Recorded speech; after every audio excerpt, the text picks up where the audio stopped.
I was very young, since I wasn't 14 yet. So maybe I wasn't so interested in politics. I really didn't know too much, but I knew that they were Polish Germans, German Jews that were Polish born, that were coming into Poland because Germany kicked them out. I only knew that. Well, we had good neighbors, and they were mixed. I remember after school, we didn't go Saturday to school, but Catholic kids did go Saturday to school. And usually they would give out homework Saturday. And we had a lot of problems to get the homework from the kids. We had to pay them to tell us what kind of homework we have to do. These were problems. We were harassed a lot. My memory is just the same like any other child who's growing up here in the United States or any place else, grew up, went to school, but played and lived at home. No, just a normal childhood like any place else, like any other child. Mm-hmm.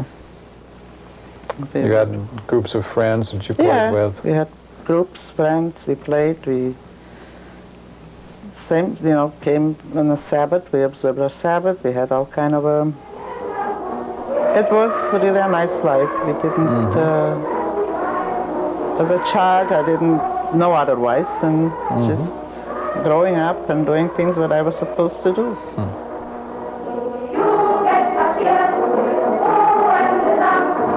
These are the stories of 3 women who survived the Holocaust. I am Arthur Pitts, your host. In tonight's episode, Pre-War. Esther, would you state your name, your birthplace, and time of birth, date of birth? My name is Esther Schiff. I'm born March 2nd, 1925 in Kalisz.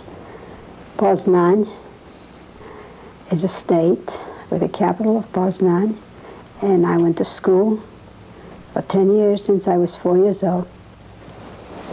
What was your father's name, and was he living when you were there? My mother was a widow. My father died when I was 9 months old. I had a brother, Jacob, who was 3 years older than myself, and I have sister Leah, that was from my first marriage, and she was about 40 years old. What was your mother's name? My mother's name was Yetta.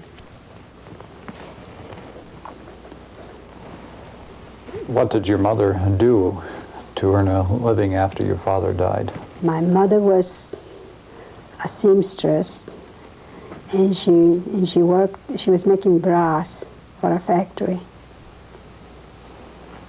Did she receive any other type of income besides that? We were government supported, and we were getting some support from a Jewish committee. What type of school did you attend when you were young? I went to a so-called gymnasium. I was only in my 2nd year. I went first to a grammar school, and then I wanted to continue my education. Since I scored high on tests, I could go to a gymnasium and not pay anything, because we were poor, considered poor. So you had a state scholarship then to attend school? Yeah, it's similar to a scholarship. What did your brother attend in school? My brother went to a technical school and worked worked in a factory making uppers for shoes, and gave his money to the house. He was only 17 at the time, so he didn't work that long. The city that you lived in, about how many people lived in this city at that time? Over 100,000 people, Kalisz has. Was there a large Jewish population in Yeah, town? there must have been a lot of Jews in there. I was too young to count, but we had quite a few Jews. Was it a observant community? Was your family Most observant? of the Jews in Kalisz were Orthodox Jews. very few conservative Jews. Mm-hmm. Did you go to Hebrew school, or your brother? I went to a regular public school that was Catholic, and my brother went to a Jewish parochial school called Heder, and that's how we lived. What would you say was the relationship between the Jews and the Catholics and the school that you were at? Was it a decent relationship, or were there any kind of tensions there? Well, we before had the war? tensions, but my times was better than my mother's times. Let's put it that way. But most of the Jewish boys that I knew went to this Jewish parochial school, and the girls went to the public school. But there were boys that went to the public schools. Public schools were all Catholic schools. What type of education did they give you? Did they give you a pretty thorough Catholic education then? No.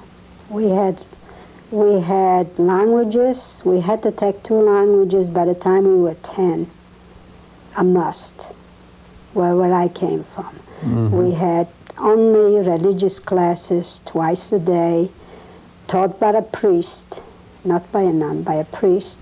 And the priest taught our Jewish kids, we were about 70 in a class, that we can sit in if we want to, and we did, and we learned a lot. There was only about 4 Jews in a class of 70. Classes were large. Certainly sounds like it. Yeah, we had a couple thousand kids in our public school, big schools. Outside of school, what type of activities interested you? Well, we had so-called Zionist organizations for the Jewish kids could go to the Zionist organization. The girls could go to a parochial afternoon school. I went for 3 years called Bais Yankov. And I went for 3 years, but I didn't care for it that much, so I didn't. But I did go to the Zionist organizations that usually were dances and singing. Oh, the goal was to go to Israel and to leave Poland because of the anti-Semitic background of that we had. The Polish government was pretty anti-Semitic at the time. Well, it wasn't public, not supposed to be, but it was. Because sometimes our senators used to address the public and write it on the board, "My dear Catholics," instead of citizens or Polish citizens and things like that. This school that you didn't particularly care for, was there something about it that you didn't? Well, I have a feeling that since I went to a Zionist or clubs in the afternoon, they were not so religious oriented.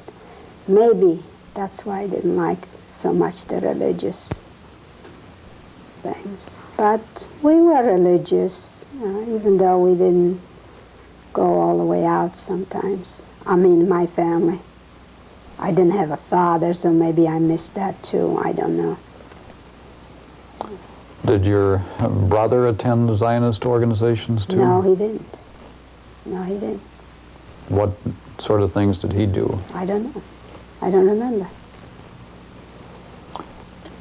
Before the war in your town, were there any, do you remember any feelings about the Germans might be coming to attack Poland? Or was it kind of a surprise to you and your family when they did? Well, I was very young, since I wasn't 14 yet. So maybe I wasn't so interested in politics. I really didn't know too much, but I knew that they were Polish Germans, German Jews that were Polish born, that were coming into Poland because Germany kicked them out. I only knew that. And then my friends, some of our Christian friends, used to make Polish remark. They used to say, Żydzie, Hitler za tobą idzie. That means Hitler's following you, better run away. That's the kind of remarks we used to hear. But basically, my times in Poland was better than my mother's times. I wasn't so open. My full name is Esther Avruch. My maiden name was Fleischman. I was born in Poland in a town called Sochachev. I was 50 kilometers from Warsaw. I was born in 1925, July 15th. And what were your parents' names? My father's was Abraham Shalom Fleischman. My mother's was Miriam. What sort of work did Abraham do? We had our own business, coal. Did you gather coal and sell it then? We were getting coal straight from the coal mines, and we were selling it. Yes. How many brothers and sisters did you have? We were all 6. I had 5 sisters and a brother, and I had two brothers, stepbrothers, and 2 stepsisters. So we were all together about 10 children. It's quite a household. Yes. What were their names and ages about the time that World War II started? All the names, yes, I have to. Well, was my 3 brothers. One was Shama, that was my stepbrother. One was Isaac. One was Ephraim. My sister was Hannah and Hela and Gita and Raisel and Seal and Sarah, and mine, Esther. How large a town was it that you grew up in? I exactly don't know. Maybe about 15,000. Was there how large was the Jewish community It was there? a big Jewish, maybe half the people were Jewish. Was your parents involved in any particular synagogue or any particular movements? Yes. We had a very famous rabbi in our hometown, from a Hasidic rabbi. And I remember we lived in his court. The first ward was destroyed, so the rabbi moved, but the followers lived in his court. And my father belonged to that particular Hasidic rabbi's group. I don't know what you call it. And my father was, we had a Jewish school for boys. They were too religious, they couldn't go to public school because they had to take off their hats. It was Catholic schools. So they had for boys a special school that they should not have to go through that, to take off their hats, and he was involved in that. And every high holidays they had prayers, they had services, and people would buy seats, and the money would go for that school. And he would be like a cantor with my 3 brothers helping, and he would give call for the school. And they would bring teachers from out of town, and they would eat in our house, meals. And I know my mother was always doing something for sick people. My father always brought home people from shul Friday nights to eat for the poor people, to eat a meal with us. And it was a very nice, happy home. Sounds like a very close community, Yes. too. Yes, the community took care of their own. Did you go to school yourself? I went to public school, to Catholic public school, but after school I went to a religious school that is famous all over the world. It's called Bet Jacob School. I went every day after school after public school, I went to Hebrew school. And with the only exception, Saturdays and holidays. Friday night we had to go to services. We had to obey summer long sleeves. It was a very Orthodox school, just for girls. Were you taught any trades of any kind? I was too young. I was not yet. We didn't think about that. I just still went to school. How was the relations between the Catholics and the Jews in your town? Do you remember anything about that? Well, we had good neighbors, and they were mixed. I remember after school, we didn't go Saturday to school, but Catholic kids did go Saturday to school. And usually they would give out homework Saturday. And we had a lot of problems to get the homework from the kids. We had to pay them to tell us what kind of homework we have to do. We wouldn't. These were problems. We were harassed a lot. In school? In school. By the teachers? No, not the teachers. By the students? The students.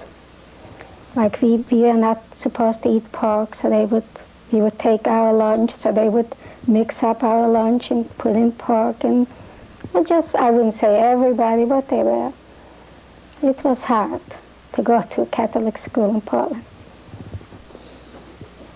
Yeah. Well, do you remember any restrictions that were placed on Jews in your town? Before the war? No, I remember that our stores were open closed on Saturdays, but Sunday was also the stores were not supposed to. So if a Jewish store was open, the police would harass them. It was not allowed. Did you have any harassment outside of school, or was it just pretty much in school? Walking to school, yes, there would be. From the other school children, right? From the children, yes. Esther, I would like you to state your name and your birth date and birthplace. My name is Esther Katz, and I was born in Czechoslovakia in March 14, 1925. Okay, what town were you born in? It was a small town named Lochowa. What part of Czechoslovakia is that in? That was the Carpathian, they were called, Mm-hmm. What were your parents' names? My mother's name was Rose, and my father's name was Martin Halpert. And did you have any brothers or sisters? I had one brother. And his name was? Abraham. Was he an older brother? He was an older brother, 1 year older. Mm-hmm. What type of occupation did your father My mother father have? had, he was more like a merchant, buying of certain things and selling. Mm-hmm. And we had a small butcher shop besides that, which is a small town, and it was once a week, like business, and then we would travel and like buy off forest and let the wood cut down, and they ship it to different places and all that. When you say a small town, about how small was this town? Very small. It was not a town, I would say it was a village. 100, 1,000, somewhere, 1,000 perhaps? Around there, under or over, approximately. About how large was the Jewish community in The this Jewish town? community was about 25, but we had a synagogue because we had from other around villages who came in to worship the services. once a week in the holidays, and so it was. Mm-hmm. It was a small town, a small village closer to a town, I would say. Were there any railways or major businesses nearby this town? No, just mostly farmers. Mm-hmm. Was the community primarily Protestant or Catholic? I think it was Catholic, more Catholic. Mm-hmm. What is your earliest memory from this town that you lived? My memory is just the same like any other child who's growing up here in the United States or any place else, grew up, went to school, but played and lived at home. No, just a normal childhood like any place else, like any other child. Mm-hmm. You had groups of friends that you played with? We had groups, friends, we played,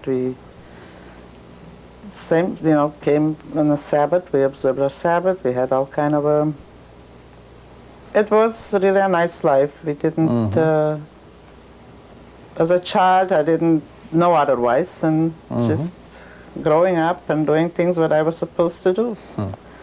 Was your family and the Jewish community pretty observant? Very observant. My family was very Orthodox.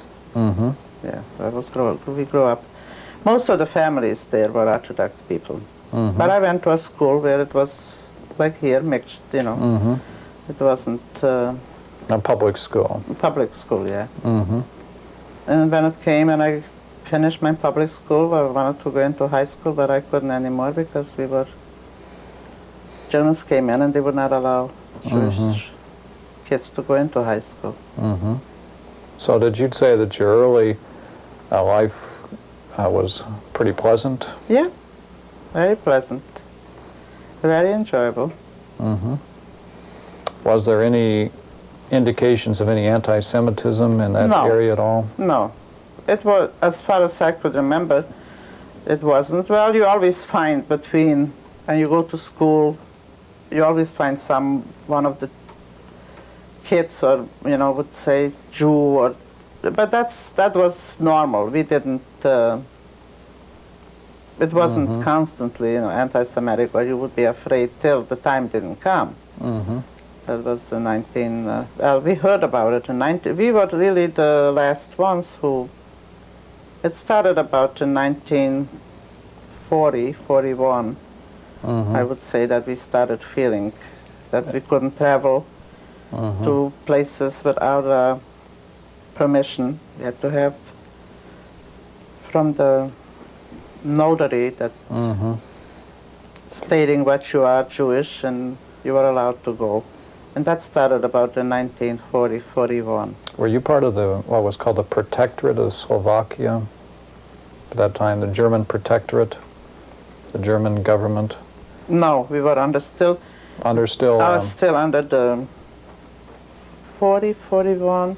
No, I think 1939, when Germany was taking over in Europe, the Hungarian regime took over that Carpathian. Okay. That would have been after Munich. Yeah. Right. Do you remember anything being discussed about Munich at the time? No. And if they did, I really don't remember. But the only thing we heard rumors in 1939 that Germany is taking over Poland and they're killing Jewish people, which we would have, we just thought that it's stories that people come back and tell us. But we still didn't believe it. We never believed that something like that is happening. As you can see to this point in the lives of the three Esthers, there was little foreshadowing of the Holocaust about to descend upon them. It was therefore worth asking Richard Booth, Associate Professor of Psychology at Blackhawk College, about the psychological theories that could explain the unexpected Holocaust that the three Esthers were about to face. The first general psychological theory is probably best referred to as the experimental approach. And in what's now considered to be a classical experiment, a psychologist by the name of Milgram constructed a situation in which he was trying to answer the question, under what conditions will people do what they're told, even if told to electrify a fellow student in a particular situation. What Milgram did, in short, was to separate students into two groups. One group was considered to be the teacher group, and the other group was considered to be the student group. He then constructed a bogus machine which the teachers thought would electrify the students if the students gave an erroneous answer to a question they should have known the correct answer to. In virtually all cases in which this authority was measured, the teachers, those students who had been designated as teachers, were willing to electrify their colleagues at the maximum level of voltage. What Milgram suggested that this told him was that if the authority figure is strong enough and significant enough in a person's life, then an individual may be fairly disposed to doing what he's told simply because he's told to do it. This holds probably more true for those people that are dependent upon authority in excessive kinds of ways than for those people who tend to be less dependent on authority. The second major approach, which I think helps us understand oppression in general, is or has to do with the well-known media case of some years ago, known generally as the Kitty Genovese case, in which Ms. Genovese was being multiply raped and stabbed by a person within apparently full view of a number of observers. In reaction to their observations, the observers didn't do anything, and the earliest explanations had to do with indifference and apathy, and isn't it too bad that nobody cares anymore what happens to anybody else? However, after studying the situation from a psychological point of view, we became aware that there were dynamics underlying what appeared to be indifference. Those dynamics have to do with what we learn from each other in social situations. In short, apparently the observers were not only watching what was happening to Ms. Genovese, but they were also watching what was happening in terms of reactions with each other. So as one observer would watch another observer do nothing, he or she became aware that in this social situation, we're all going to define the situation as being one in which we don't intervene. Consequently, that shared message pervaded the group and nobody did anything. Esther, 3 Stories, continues tomorrow night with the Holocaust.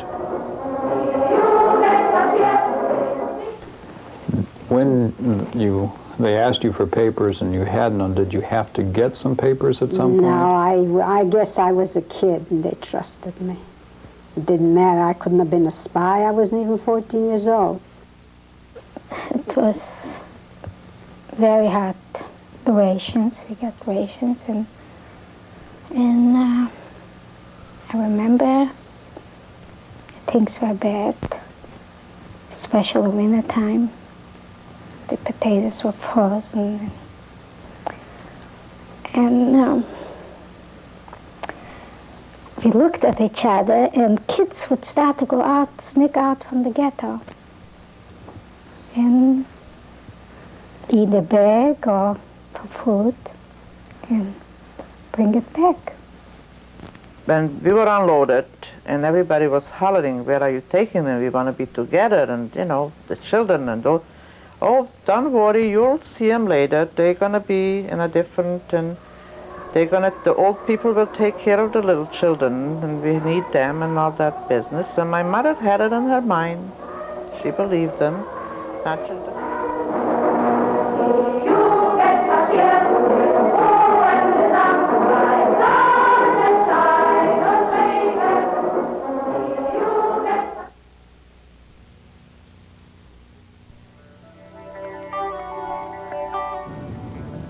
This is WQPT 24, serving the greater Quad Cities.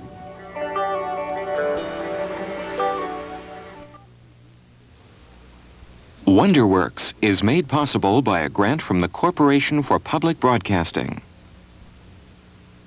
with additional funding from this station and other public television stations,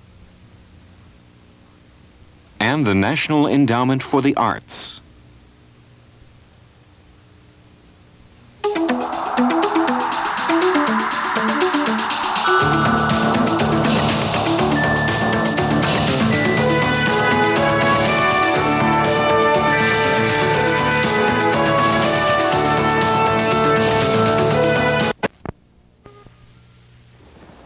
When they asked you for papers and you had none, did you have to get some papers at some point? No, I guess I was a kid and they trusted me. It didn't matter. I couldn't have been a spy. I wasn't even 14 years old. It was very hard rations. We got rations, and I remember things were bad, especially winter time. The potatoes were frozen, and we looked at each other, and kids would start to go out, sneak out from the ghetto, and eat a bag or for food, and bring it back. When we were unloaded and everybody was hollering, where are you taking them? We want to be together, and you know, the children and those. Oh, don't worry, you'll see them later. They're going to be in a different, and the old people will take care of the little children, and we need them and all that business. And my mother had it in her mind. She believed them. Naturally, the crying.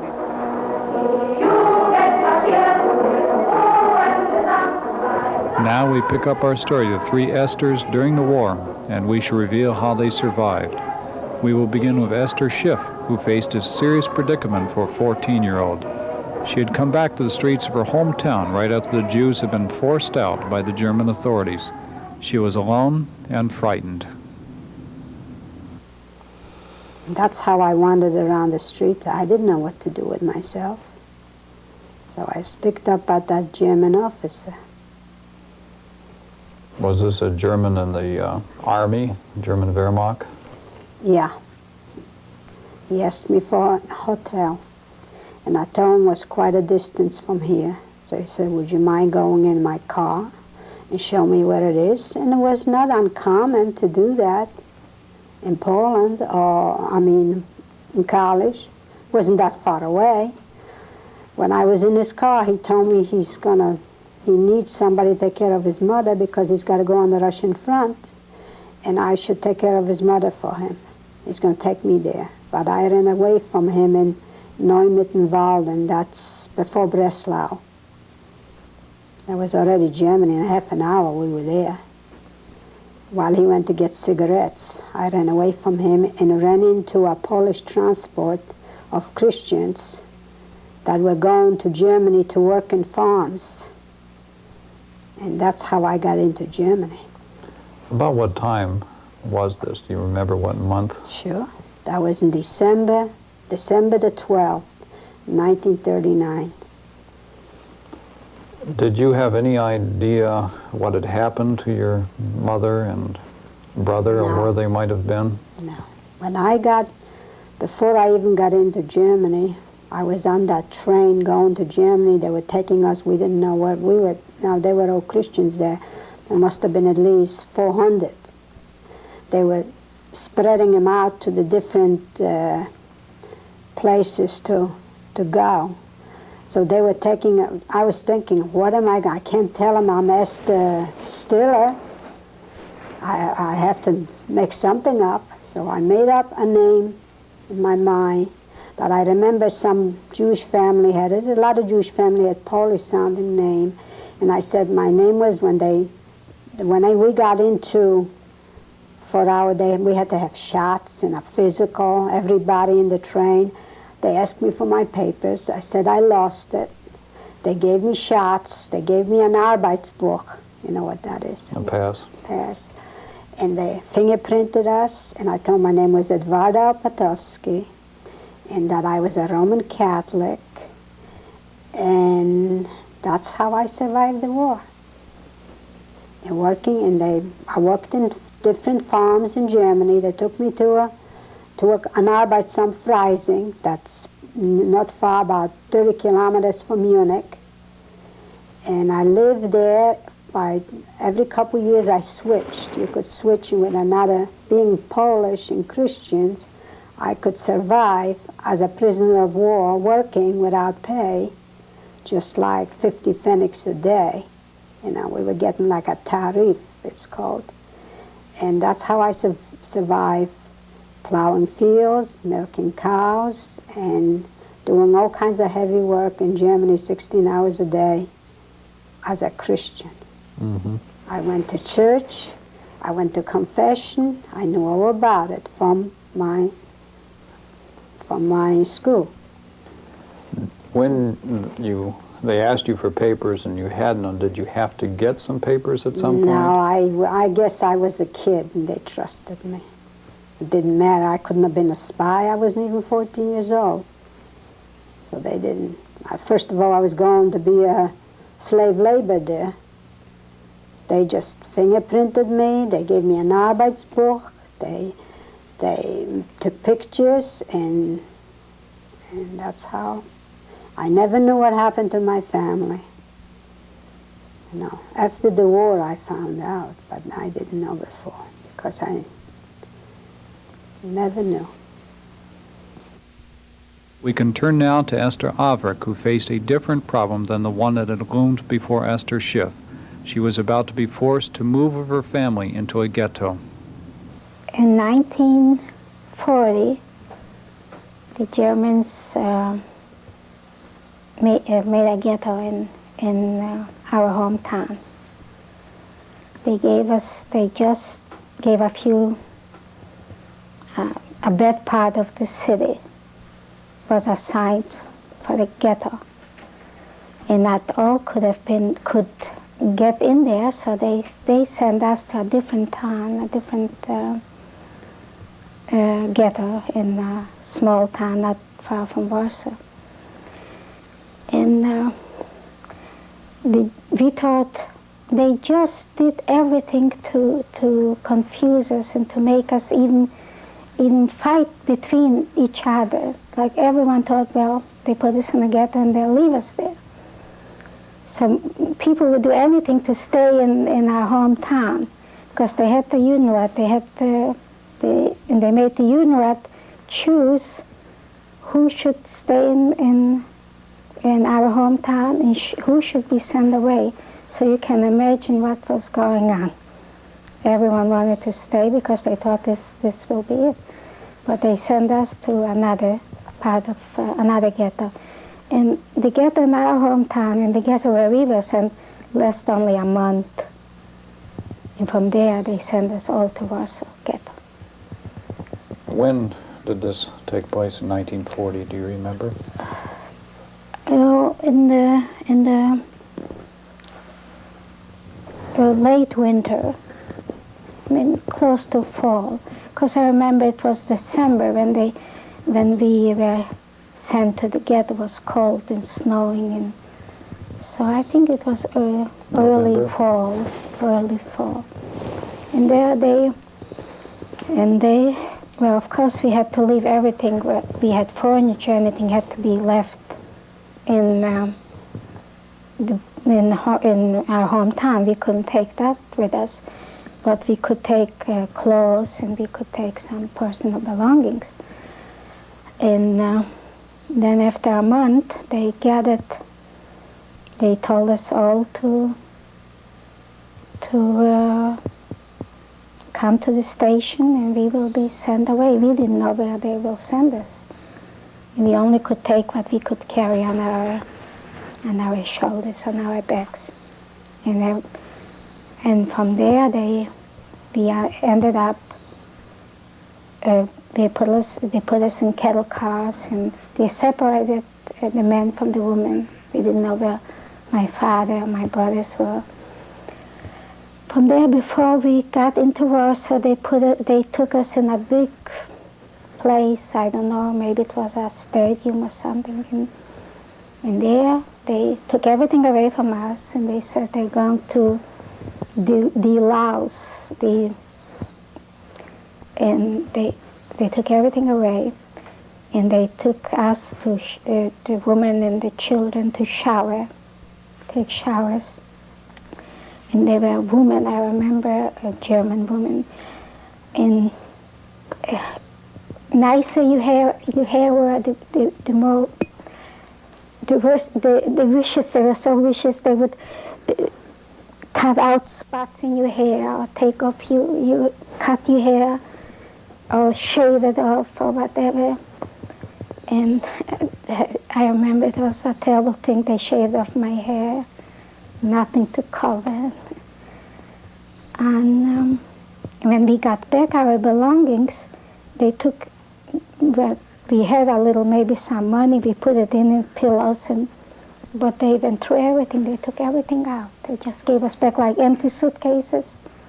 Whatever we had, they took away. And then they marched us to Warsaw.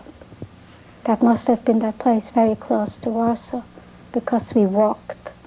And they were, you couldn't keep up, so they were beating you in. And there they are assigned to places.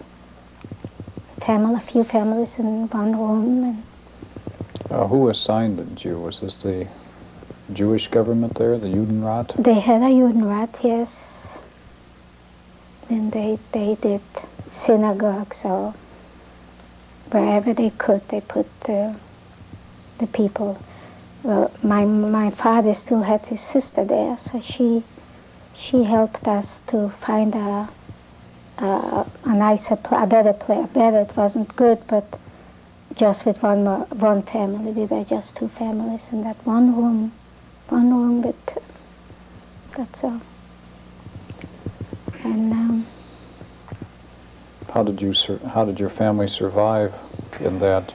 It was very hard rations. We got rations, and I remember things were bad, especially winter time. The potatoes were frozen, and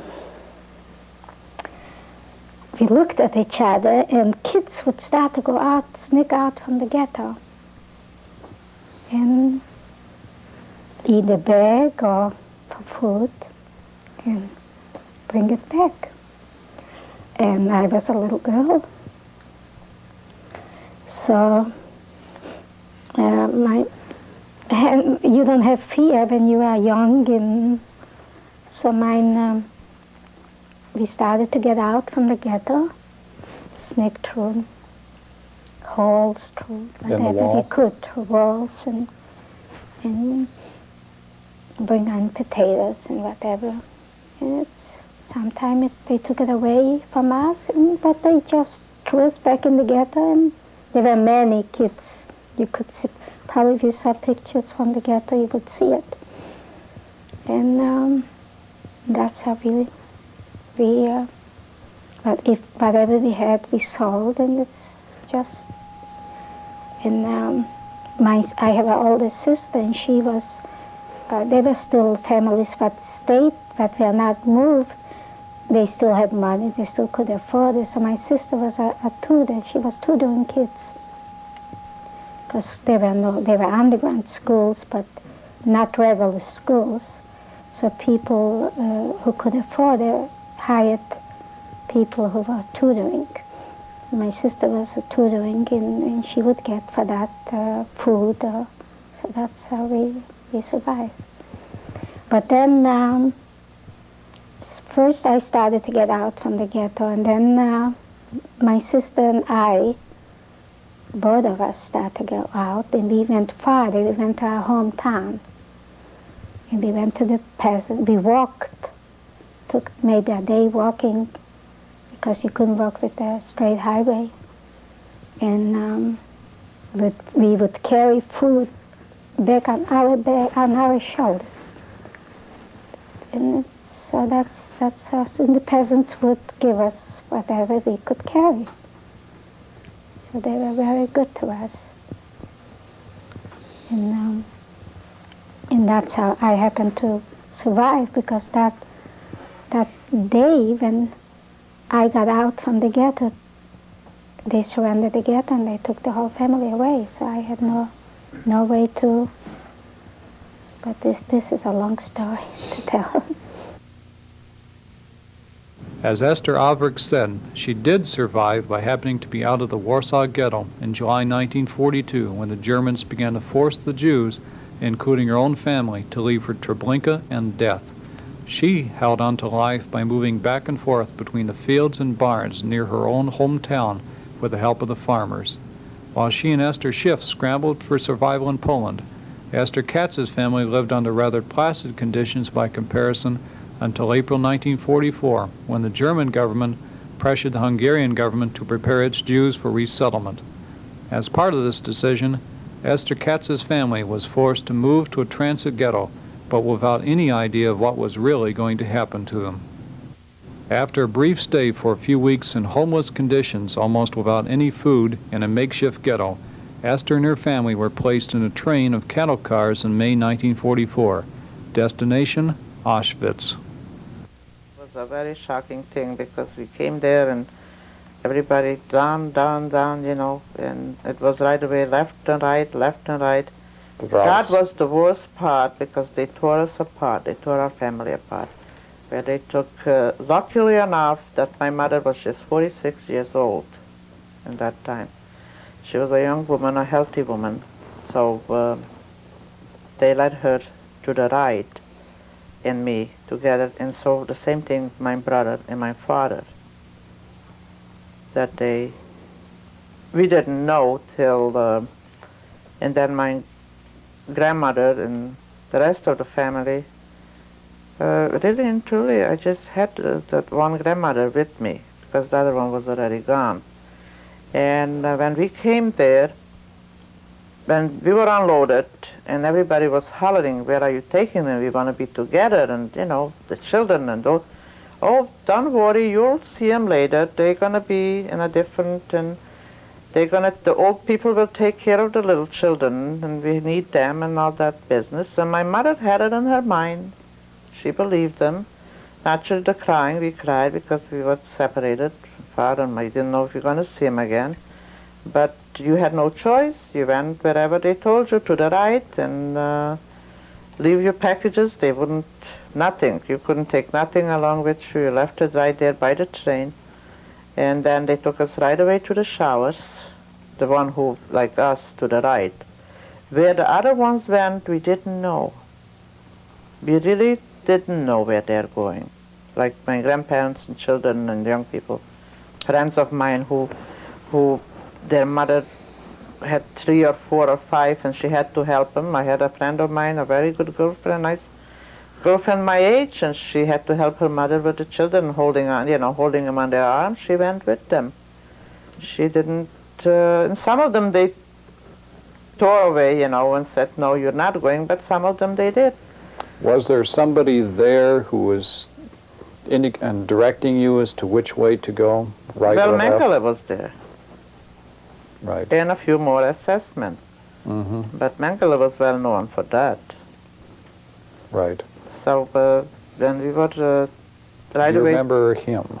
Yeah, I remember him. Boy, do I remember him very well.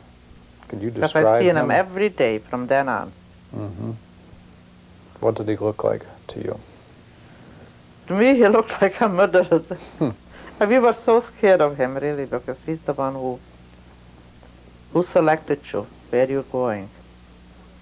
Tall man, Mm-hmm. They, if you think back about it, they all look the same. Really, with their thing in their hand and the boots, and some of them wore glasses, and Mm-hmm. I think he wore glasses, I think.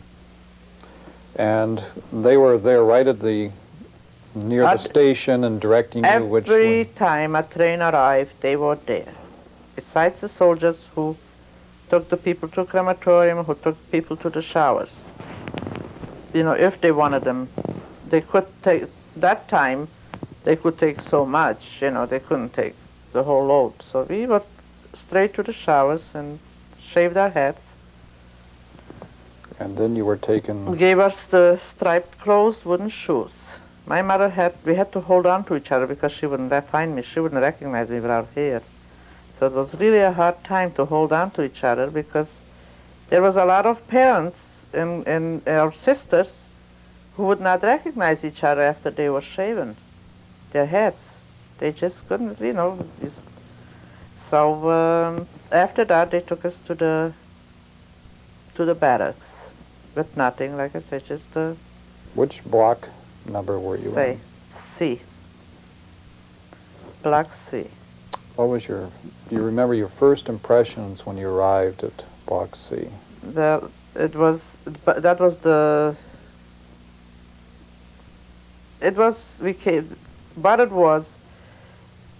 arrived to that in the barrack, and there was already people. There were people already, Polish people.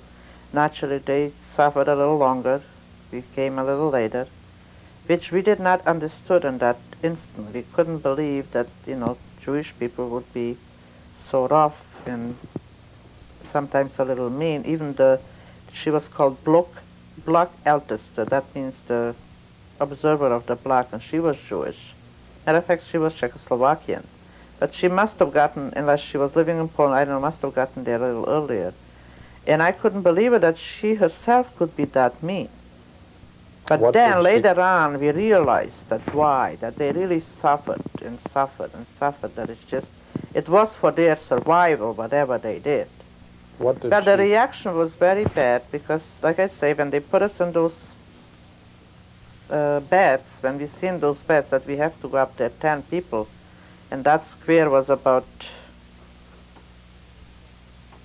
I don't know how big that square, I couldn't tell you exactly. I know that was our... Did you have a dirt floor? Yeah, dirt floor, yeah.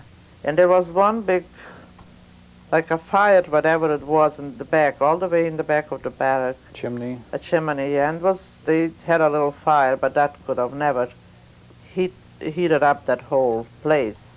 That would have been for the Blockle test? Yeah, I suppose. She had her own little, like a little room, When you say that she was mean, what sort of things did she do? She was mean in her way, like she would tell us what to do, or when we arrived and we didn't know, we asked her questions, we would say, what's going on, what are those chimneys, why is that fire constantly burning? Oh, they're burning your parents and your children. I want you to know that's your brothers and sisters and your mothers and fathers. So we were just shocked. We couldn't believe it. What is she talking about? Why is she saying that? But to her it was already, it had she had no feelings because she must have been there about 3 years or 2 years, or from 1939 till 1944. That was quite a few years. What point did you believe what was going on? I believed right away. I really believed, because when we came there and they told us, and when we had to get up that every morning for that sale appel, that meant the counting, and I seen what he was doing, coming there and picking out people, and they, really disappeared. So I know, but I had, in a way it was good to have my mother there, but in another way it was not good. We were feeling sorry for each other. I didn't want her to suffer. She didn't want me to suffer. So it was really a struggle to the end, and then anyway she died. First of all, nobody wasn't allowed to know that she's my mother. But she looked so young, and as many times as Mengele came in the morning, I had to hide her. Let's say he came from that barrack, somehow she would sneak out, and I send her in there already where it was counted. So they should not take her away, because she still believed, and she wanted to be. But she said, in case they'll take me, she says, I'll be with the children, don't worry. Well, that was her. And no matter how I didn't want her to hurt us, to tell her that it's not true, just in case it happens. So if she has to go, she shouldn't go with that feeling that she's going to be cremated, go in that gas chamber. So I tried, okay, but I want you to stay with me, don't worry. We have time. Esther survived Auschwitz and was sent to an ammunition factory near Berlin, where she worked from September 1944 until April 1945, when she was taken to Bergen-Belsen. Most of it what I seen was in Bergen-Belsen. That was the worst camp I ever seen, because Auschwitz had the crematorium. At least they could burn them. There they couldn't. When we arrived to Bergen-Belsen, we couldn't get into our barracks because the dead were just up to the roof. They couldn't bury them because there was no people to do it. And the men across from us, there was just laying on the street, under wherever they were in that. When you were there, what did you do to survive in Auschwitz? Did you organize things? No, you couldn't organize nothing.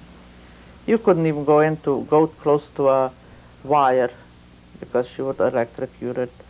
You couldn't do, we just couldn't do nothing. It's just stay there and wait for our death, And like I say, the lucky people, I think we were lucky people that somehow we survived, but not too many. What kept you going? Just going day by day, like I say. Going, stalking this one, that one. You couldn't go far. You were not allowed to go nowhere. No such a thing as going somewhere. This especially, see, they had working, even in Auschwitz, but you see in that they had people who went out from those blocks and went to war. Ours was the dead block, completely dead block. I mean, there was no, unless, like I say, lucky enough that we had to, they needed people and they happened to select that from that one. And as a matter of fact, like I say, they bombed they had us ready to go, and when they bombed the railroads, and they brought us back to across from that safe barrack, and that was completely at that. And they took away even what they gave us, some clean clothes, and they took it away. And that night we thought for sure that we are not going nowhere. We're going to go straight to the crematorium. So we were up the whole night watching and see what's going to happen. It's just, sitting there with fear. But the next day they took us again, and that train didn't come, so we stayed one night completely out just by the train and slept there the whole night. Finally the train came. Then we heard rumors that they might even load you up in the train and take you straight to the crematorium. That was another. Once we were out of there, then we believed that we are going out of there. But till you were still in the Auschwitz area, you still weren't safe. Because he could have said that's how they got the people. People found out that they were really scared. They didn't know if they went any place. They wouldn't go like they would take them. So they loaded them up in one of the trains, and and just went in.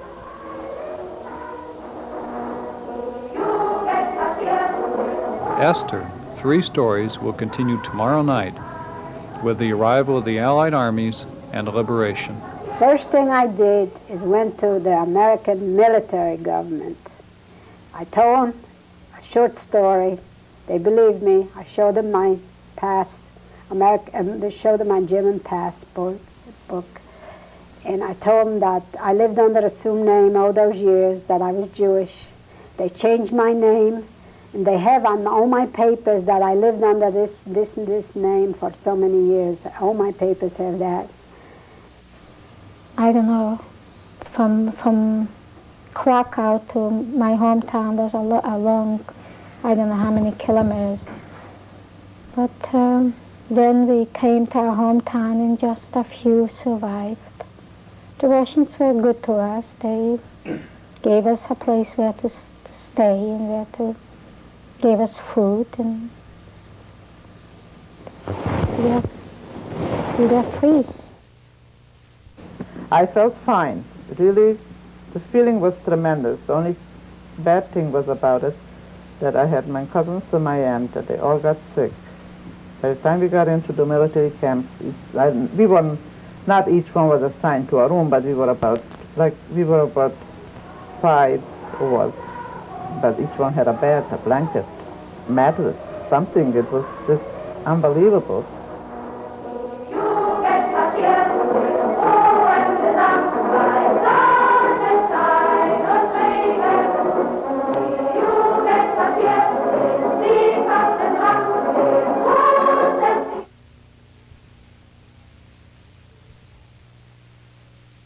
I know a place where there's work to be done, where there's room for me, and I can build my tomorrow, where I can live with the eagles, fly with the eagles, and be free. Quad Cities, USA, looking better every day. Quad Cities, you're the place I wanna be. I wanna be.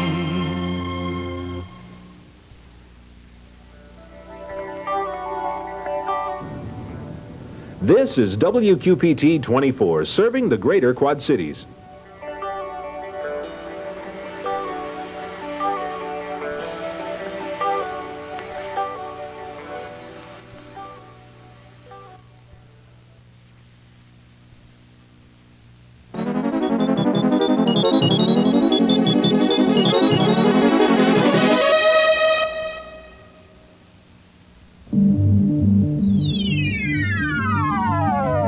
A grouch means it's a person who likes trash, mud, sardine, ice cream with turkey gravy on top, and most important, a grouch doesn't like to be bothered, so go away and leave me alone! See, I told you learn things on Sesame Street. Sesame Street, weekdays at 3 o'clock. Well, I guess that's the last time they ever asked me to do one of these crummy promos. Thank you for watching WQPT Moline, Illinois, serving you on UHF Channel 24.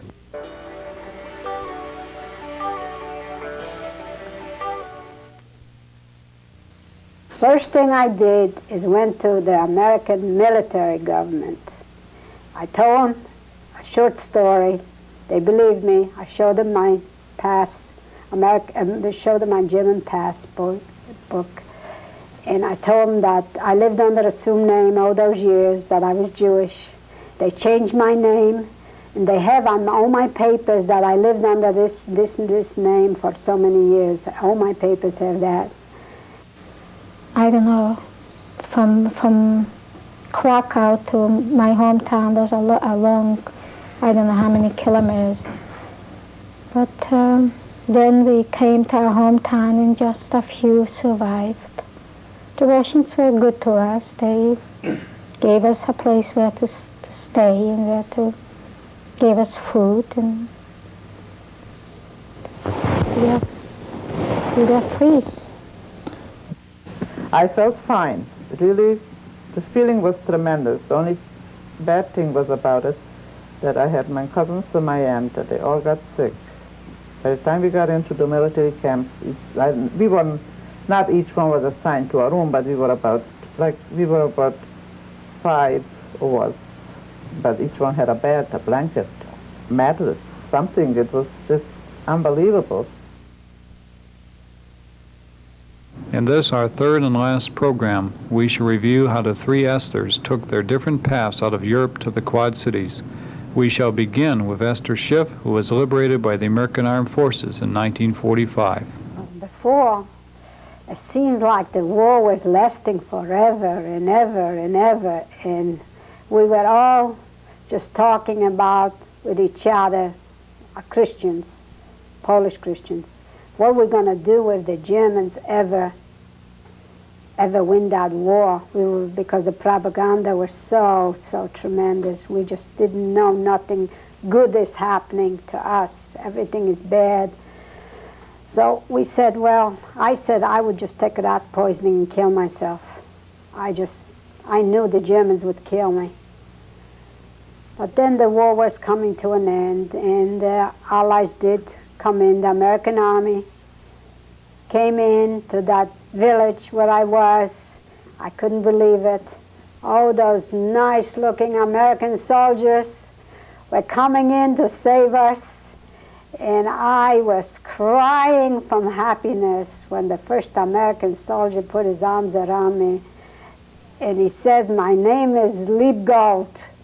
And he came from New York City. And I have a half-sister that lives in New York City.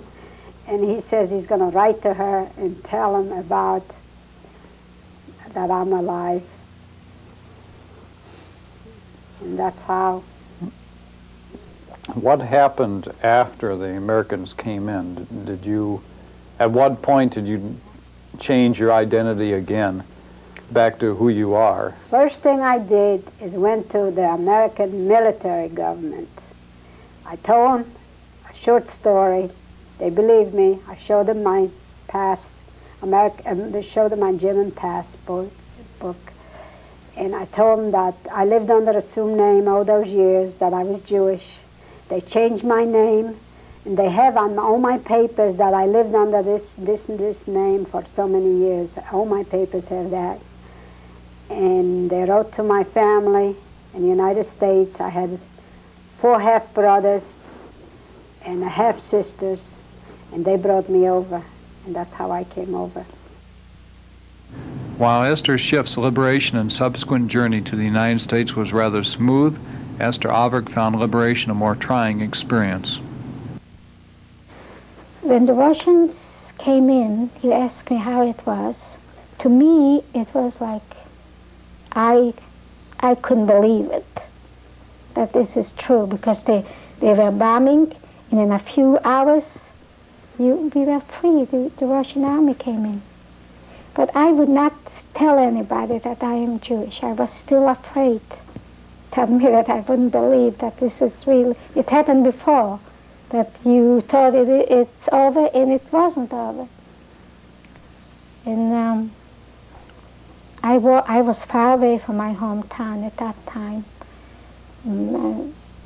I walked with, I don't know, from Krakow to my hometown was a long, I don't know how many kilometers. But then we came to our hometown, and just a few survived. The Russians were good to us. They gave us a place where to stay, and where to give us food, and we were free. Could you describe what it was like when the Americans arrived? We still didn't believe it. We were just, waiting and see somebody of the... That's all we seen is still. In Bergen-Belsen, we had more Hungarian soldiers than German. The German soldiers, the German SS were more by the gates than in the camp, but watching like kitchens that were things like that, so stealing or anything was more like Hungarians. We heard the shooting and all that very close Saturday night already. It was, the whole sky was just lit up, so we know that we're going to be free. But everybody was, once they heard the news that they are at the gate, American, naturally we thought this is it, we are free. So a lot of girls and all that, the first thing they ran towards the kitchen, and there was still shooting going on. They killed quite a few girls, women there, the Hungarians, even though they were, the Americans were at the gates, but they still had the authority to, the nerve, I would say, to go and shoot some people who were running towards the kitchen or grabbing things that is, But the feeling was terrific. We just didn't believe it, that it's true. When did you believe it? When the troops came in through the gates? When they came in, yes. And they all told us just to be calm. And they themselves were just shocked. Surprisingly, I was surprised that they even came in. Who knows how many soldiers, American, and we were from the American, the British, how many got infected with typhus, but there was just lice crawling all over, deaths all over. So surprisingly that they even came in. Don't remember if they wore anything on their faces, or when they had masks, When you're in that position, that's all you think about, that you're free, and didn't look even. And they were really, it was a tremendous feeling, and it didn't take, the same day they started transferring us, first the sick, to military hospitals into Bergen-Belsen. And by Monday, I think we were, by Monday I think everybody was out of that camp in military hospitals. Did the SS and the Hungarians resist the Americans, or did they run? No, not or so what? much in the camp. No, they round them up, and it was a really, so they did, no, I don't think so there was so much, because I understand there wasn't so many left. The Germans themselves had some typhus. According that I heard of, that Bergen-Belsen was the worst camp, most of the, because it was of that dead people and the typhus. How did you feel when you were transported? What do you think? I felt fine. Really, the feeling was tremendous. The only bad thing was about it that I had my cousins and my aunt, that they all got sick. By the time we got into the military camps, we were, not each one was assigned to a room, but we were about 5 of us. But each one had a bed, a blanket, mattress, something. It was just unbelievable. And but the bad part of it was that we just got sick and the typhus, and they took us into the hospitals. And half of the time, the fever was so high that we didn't, like my mother, she got blind right away. It hit her most in the eyes. Each one had a difference, and it's thousands and thousands of people died after liberating Bergen-Belsen just on typhus. When you came to the United States, what, you mentioned you were married within about 8 months when you came here. What did Saul do at that time once he got out of the army? I assume he came out of the army. I lived with my half-brother that was an old man at the time in Jersey City, and I went to high school there for a while. But I didn't want them to support me because my family wasn't rich, the one I had here. And I had a big family, but they weren't rich. And I didn't, so I went to high school. I worked during the day. First I worked at nights in a factory. And I did pretty good, I mean, considering I had to make a living. I slept on a convertible, my brother's apartment. They lived in an apartment. They were in business. And I worked and I went to school. I went to high school in Jersey City until I learned good English. And then I got married and moved to Morristown. My husband was set himself up in a machine shop with his 2 brothers. And he went to college at nights to be an engineer. And I worked there. But education, I didn't have much. I just went basically to a high school for the language. And then I had children and just got stuck, never went back to school. How would you compare the working conditions there with what you had experienced in Germany on the farms? The farm, slave labor is awful. It's just a nightmare. The work is just unbelievable. In the wintertime and on the worst conditions, you work. You're sick, you work. I had my appendix out in Germany. I came out, I lifted heavy stuff. It didn't make any difference. If you're sick, I don't know what would happen if I would have gotten sick. Always worked. Sick or not sick. You couldn't afford it to sit back. You're sick, they don't want you. They want healthy people. How long did you live in Jersey City? Well, about 8 months. So when I was there, I went to school there. And I got married. And then I lived in Morristown, New Jersey, most of the time, until I came to the Quad Cities about 9 years ago. What prompted you and your family to come to the Quad Cities? But my husband got a promotion. He's an engineer with the Arsenal, and he got a promotion. And he knew somebody in Bettendorf, and the guy said to him, if you want a promotion, I can get you one if you want to come to the Quad Cities. He said, okay. And we took that chance, and we like it. We wanted a change of lifestyle. What did you do then after the war? What happened then? After the war, I stayed with a Jewish family from my hometown. And when they decided to leave Poland, because it was hard and we were afraid that the communists won't let us out, and so we heard rumors about the P camps in Germany, but someday we might be able to get to America.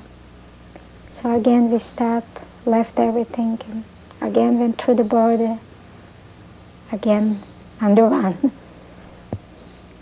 We came from Poland, we went to Vienna, and then the American took over. They put us in VP camps for displaced persons. From Vienna, we went to Austria, in Salzburg. We were there for months because we couldn't get to America yet. From there, I went to Germany. Finally, we went to Germany with that family. In one of these camps, I met my husband. Which camp was that? That was in Traunstein, Bavaria. I met my husband. And, was he with the army?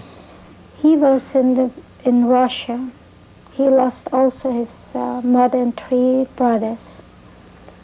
But the part he lived, Russia took over in 1939. So then when Germany took it over, they had opportunity to leave. They went to Russia. But the mother and the 3 brothers were left behind. But only he and his father survived. And but he was after the war.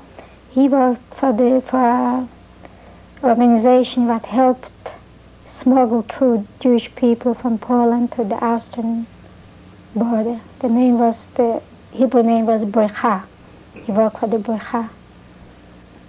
And that's when I met him.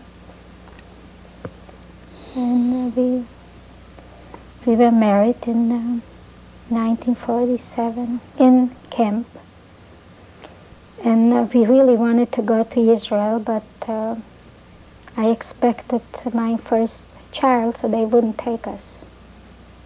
And then we found family in America, and they sent papers for us, and we came. Where in America did you come? We were supposed to come straight to Rock Island, because the family lived in Rock Island, the Avruch family. But we stayed 2 years in New York. We ended, instead to come to Rock Island straight, my husband's uncle took us to stay a little bit with him, and then we met other people from Camp we knew, and they advised us a big city, more opportunities to stay we stayed in New York. And then after 2 years, my husband's father came, and he came to visit him, and he didn't want to come back to New York, and he told me to just come to Rock Island. We came here in 1952. We came to America in end of November 49. It's not too hard to figure out how a person could wind up in Montreal, but how would somebody wind up in Rock Island, Illinois, from Montreal, Canada? This is the Jewish history. The Jews are always wandering. That's it. And we are one of them. That's what it is. It's just that, well, again, it's from Montreal to United States from Canada. I came because I have two cousins who live in Munster, Indiana. It's Munster now, it used to be Gary, but they all moved out from Gary. And we grew up together. We are very close still today. We are more like sisters. And they were after us just to move, to come there, to come there. So we came to Gary, Indiana. Then, you know, since we became citizens 1 year, and the next year we left to America. But being in Gary, Indiana, it was 14 years we lived there. And believe me, we didn't come there with the idea that we'll move to Rock Island. It was our home. But things changed, you know, people started, we had the kosher meat market there, same as here. And then as everybody was moving out from the city into the little suburbs, and the business got downhill, so naturally you look for something else. And we just happened, my husband reads the Jewish paper, the Forward. He just happened to see it there, that they're looking, we never know that Rock Island exists. Even tons of people were asking, where is Rock Island? You know, they had no idea. And my son was that time, and I think he started first year of law school, or second year, I don't remember. And he came home, I says, where is Rock Island? Do you have any idea? He says, what is it? He says, well, my husband called up, he did call up here, the Cantor, I think it was Cantor Esling he called up, because there was a number to call. It wasn't the Tri-City Jewish Center, I don't remember. And they said, yes, we are looking for a kosher butcher, and are you interested? So one Sunday, my son came home for vacation. We all got in the car, took the map, and came to Rock Island. And they really wanted us here, so like I say, the business was going down there, people moving out. So it was just that they talked us into it. As you look back over your experiences that you've had, do you have any thoughts or perhaps dreams of what took place? Yeah. I used to, right now, the older I get, and more guilty I seem to feel about the past, that all those Jews that got killed, and here I'm the survivor. Why did I survive? I just get this feeling of guilty feeling about it, and I don't know the reason. But I remember for years after the war, I used to have dreams about my mother and my half-sister sitting on like a courthouse steps. You see those big steps like on a courthouse with the columns. We have the same courthouse in Poland like everywhere else. And I used to see my mother and my half-sister sitting on those steps. And I would go walk, I'd be across the street, and I'd be looking at them, and they'd be looking at me, and I would pass them by, and I would have those dreams for years and years, even after the war, but they disappeared. But I used to feel real bad getting up in the morning and having that dream. And now, since I don't have the dreams, I got guilty feelings about surviving. I just feel guilty.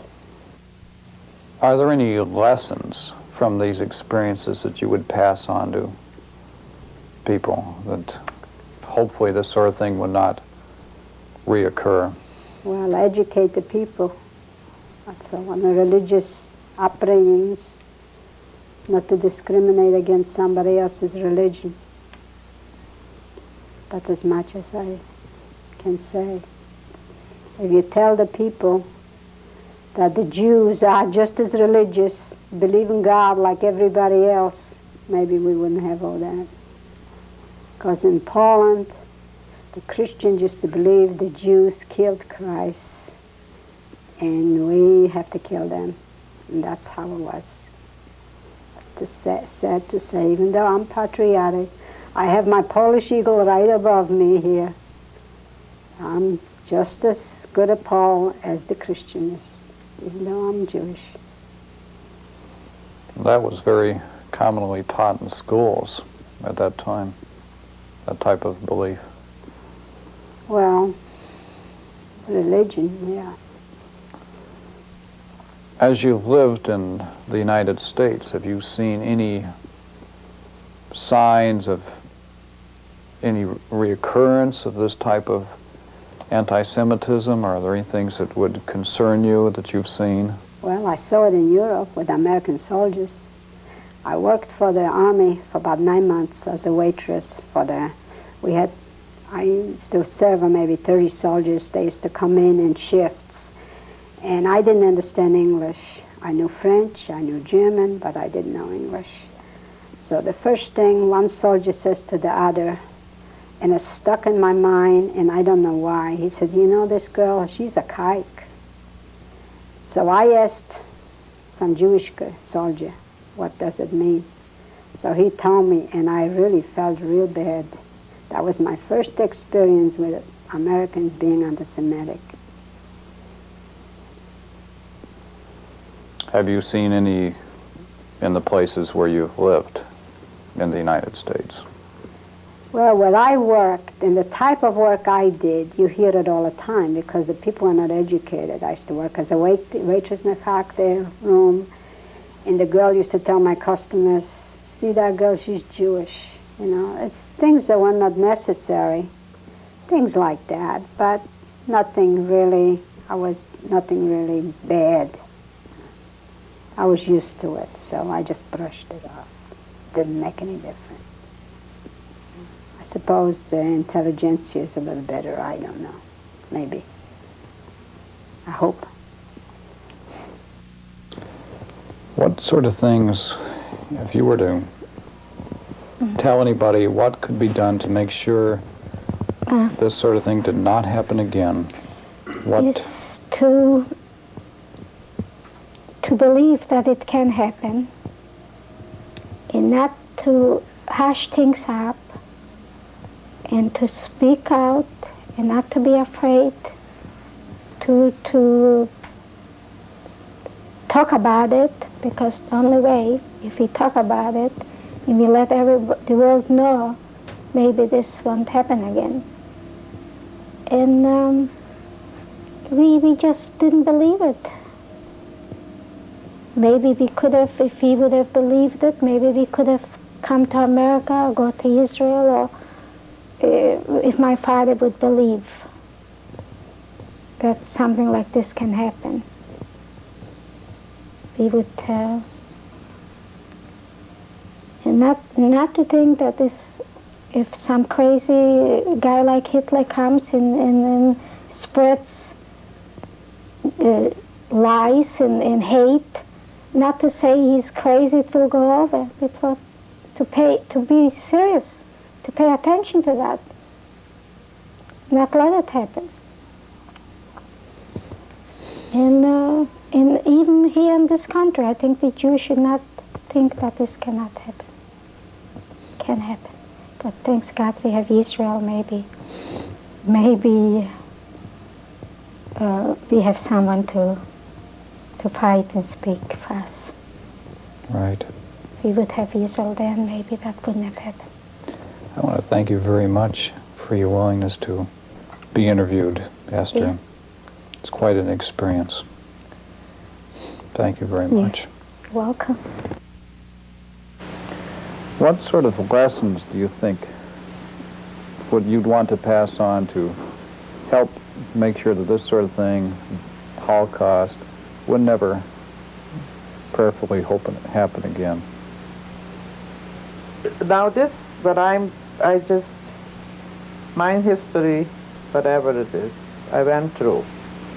It's very nice that they want to know about it and everything, but it happened, and we don't want to happen. It shouldn't happen again. But that's what I want. That I hope that the generation, the second generation, the third generation, the fourth generation, doesn't come to that. And if it happens, I just hope that they'll fight it more than, they'll do about it more than we did, because we were at that time, we didn't know what to do. But with this tape and with this history that it happened, and if they'll learn it, they'll know. And God forbid, if something like that will happen, they'll know what to do. And it, like I say, it's just, I hope they believe that it did happen. That's the whole point, that it shouldn't come just, oh, well, this is just a story. But that's the main thing, that I hope that whoever sees it or whoever learns it, that they believe in it, that it really happened, that it's just not... That's the only way I could prove it, is by telling it. And actually, there are pictures to prove it, and my story is 100% true. And you'll talk to another one, it's a different story, and the worst thing, it hurts when I hear somebody saying that it isn't true. That's what I just hope, that they all, whoever learns it or sees it, that they really and truly believe it, that it is true. Because whatever I said, I sure did went through. How? It's really a miracle. Here is the main entrance to the Remembrance Hall at Yad Vashem. Yad Vashem is Israel's and the world's leading memorial to the Holocaust. We hoped in this series to show you how 3 women experienced the Holocaust, and we believe that their testimonies will help keep alive the eternal flame in memory of those who never were given a chance to speak.